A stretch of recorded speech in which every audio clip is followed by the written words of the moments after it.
सत साहिब सर, मैंने इस महीने 10 तारीख को अपने पांडव नगर में जो इन्होंने खोला हुआ है अपना सेंटर, वहाँ से नाम दीक्षा ली थी। मैं जानना चाहती हूँ कि मान्य है या नहीं, क्योंकि नाम दीक्षा लेने के बाद भी मेरे घर में कोई फ़र्क नहीं पड़ा। मेरा आदमी बहुत ज़्यादा ड्रिंक करता है, घर में तोड़ फोड़ मार पिटाई सब कुछ वैसे का वैसे ही है, कोई फ़र्क नहीं है।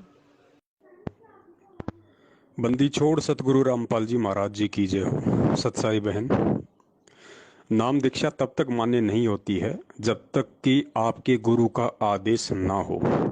और सन 2014 बरवाला कांड के बाद से सतलोक आश्रम मैनेजमेंट हरियाणा को या परम पूज्य सतगुरु रामपाल जी महाराज जी के किसी भी पारिवारिक सदस्य को या किसी भी कोऑर्डिनेटर को, किसी भी आश्रम सेवादार को हिसार जेल से गुरुदेव का ऐसा कोई आदेश नहीं है कि आप लोग डीवीडी से नाम दीक्षा दीजिए या ऑनलाइन मोबाइल से नाम दीक्षा दीजिए। ये सारा का सारा एक मनमाना आचरण है, गुरुदेव के ज्ञान विरुद्ध है। लेकिन इतनी राहत अवश्य है, क्योंकि जो मंत्र दीक्षा दी जाती है वो किसी व्यक्ति विशेष के द्वारा अपने मुख से ना देके, और जो गुरुजी ने डीवीडी के अंदर जो मंत्र बोले हुए हैं उन मंत्रों से ही दीक्षा दिलवाई जा रही है। जिस कारण से हम ये कह सकते हैं कि जो मंत्र हैं वो गुरुदेव के हैं, जो नाम है वो गुरुदेव का है, वही नाम हमें मिला हुआ है, वही नाम आपको दिया जा रहा है। लेकिन आध्यात्मिक क्षेत्र में गुरु का आदेश ना होने से वो मंत्र, वो नाम, वो दीक्षा आपके मोक्ष मार्ग में तब तक काउंट नहीं हो सकती है जब तक कि आपको गुरुजी की तरफ से आशीर्वाद ना मिल जाए या गुरुजी की तरफ से आपको दोबारा से नाम दीक्षा का मौका ना मिल जाए। लेकिन तब जब तक आप इनकी भक्ति करते हैं इन मंत्रों की, और जो मर्यादा जो गुरुदेव की हैं, जब तक आप उन मर्यादाओं में रह के आप ये भक्ति करेंगी तो इन मंत्रों के स्तर का जो भौतिक लाभ है वो जरूर आपको परमात्मा देंगे। लेकिन मोक्ष में ये भक्ति उसी समय काउंट होगी जब गुरुजी जेल से बाहर आ जाएंगे, और गुरुजी जब तक कि पूरी संगत को पुनर्उपदेश का आदेश नहीं देंगे, या जब तक कि ये आदेश ना दें कि कोई बात नहीं बेटा, आप जो नाम मिला हुआ है आप उसकी भक्ति करो। क्योंकि सतगुरु अगर ये शब्द बोल देगा तो वही नाम काम करने लग जाएंगे। लेकिन आप ज़्यादा चिंतित ना हो। आप जिन केवल जो गलत लोग हैं, जो गुरुदेव की इस डीवीडी वाली जो पद्धति है इसका जिन्होंने नाजायज फ़ायदा उठाया अपने स्वार्थ के लिए, लोगों से पैसे ऐंठने के लिए दान के नाम पे, आपने ऐसे लोगों का साथ छोड़ देना है जब आपको हकीकत का पता चल जाता है।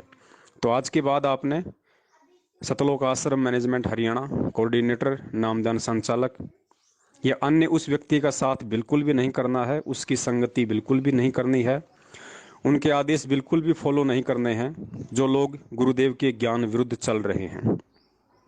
और आपने मर्यादा में रह के इन मंत्रों का, जैसा गुरुजी ने बताया है आपको नाम दीक्षा देते समय, उस विधि से जाप करना है। दूसरा, आपने बताया कि मुझे कोई लाभ नहीं मिल रहा है नाम दीक्षा लेने के बाद भी, मेरे पति वैसे के वैसे शराब पीते हैं, वैसे के वैसे घर में लड़ाई है, झगड़ा है। देखिए बहन, नाम दीक्षा लेने के बाद में जो परिवर्तन आने चाहिए वो परिवर्तन इस तरीके से नहीं आते हैं जिस तरीके से आप बता रही हैं कि नाम ले लिया और नाम लेते ही घर में ये काम शुरू हो जाएंगे। देखिए, दूध अगर आप पी रही हैं तो फायदा आपको होगा, आपके पति को नहीं होगा। जहर अगर आप पीती हैं तो दिक्कत आपको होगी, आपके पति को नहीं होगी। ठीक इसी प्रकार नाम दीक्षा आपने ली है तो नाम दीक्षा लेने के बाद में और गुरुजी के ज्ञान को आधार बना के अपने जीवन में बदलाव आपने स्वयं करना होगा। आपके बदलाव को देखते हुए हो सकता है आने वाले समय में आपके पति के ऊपर कोई असर पड़े, नंबर एक।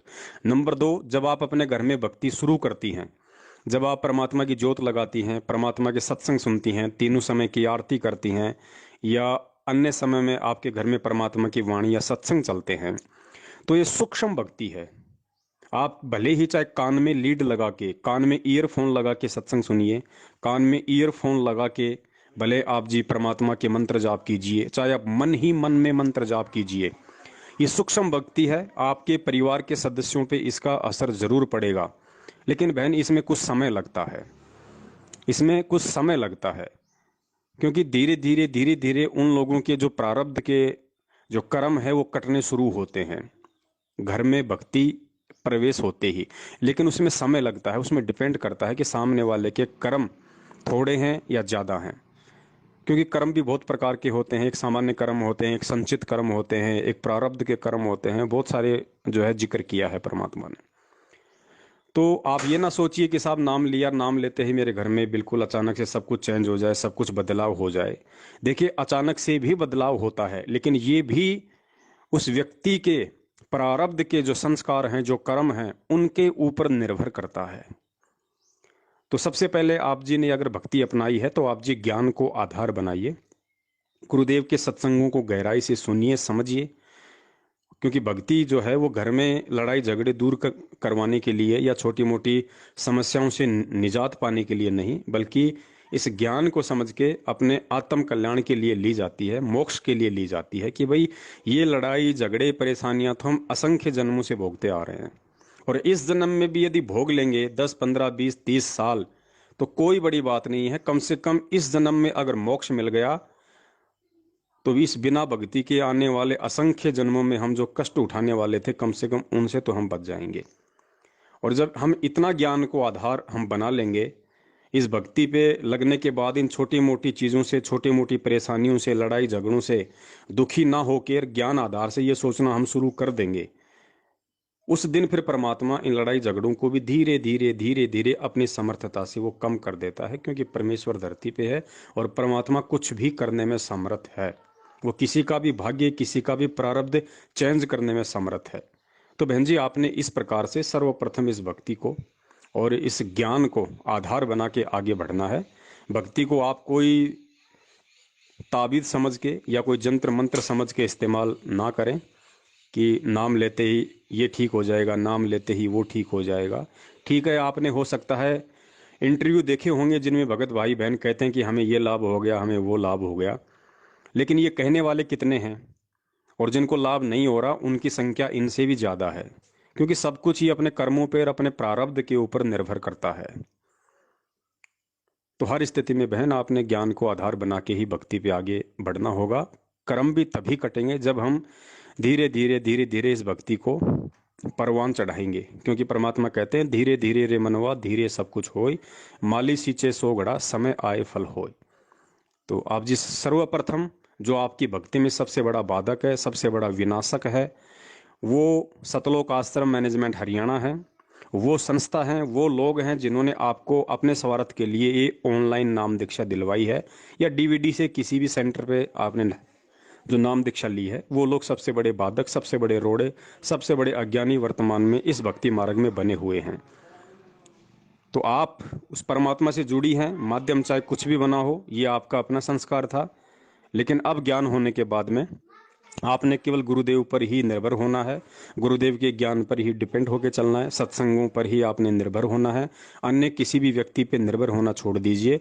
और आगे जो भी आपने मंत्र लेना है, वो मंत्र आप इन लोगों से लेने की बिल्कुल भी ना सोचें। यदि आपको हकीकत समझ में आ गई है तो इंतजार कीजिए गुरुदेव का, कि गुरुदेव के आने के बाद ही मैं आगे की मंत्र दीक्षा लूंगी। और जब तक गुरुदेव नहीं आते हैं तब तक मैं इन्हीं मंत्रों के साथ अपनी भक्ति मार्ग पे टिकी रहूंगी, लगी रहूंगी। सत साहिब, जय हो बंदी छोड़ के।